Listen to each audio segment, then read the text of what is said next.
ดาราสาว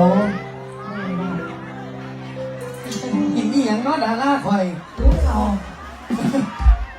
หิวมากถึงมานอนบนโซนข้างแบบมีหอดเอง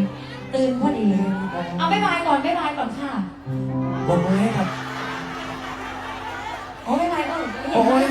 เห็นตังค์หนูไปเอาตังค์สวัสดีจ้าด้วยสวัสดีจ้าเก็บดีครับค่ะด้วยนะคะขอบคุณค่ะอยากควักขันน้ำเนี่ยนะคะวันนี้พวกเราเดินทางมาพร้อมกับทีมงานโอรดีแบรนด์พี่นักดนตรีด้านหลังเลยนะคะและก็ยุ่งค่ะน้องเวกน้องพงศ์สวัสดีครับน้องร้านพี่น้องอำเภอท่าไปมาจังหวัดบุรีรัมย์ค่ะแล้วก็ที่สำคัญในค่ำคืนนี้คงไม่มีอะไรมาฝากนอกจากความสนุกสนานกับพวกเราออรดีแบรนด์ค่ะ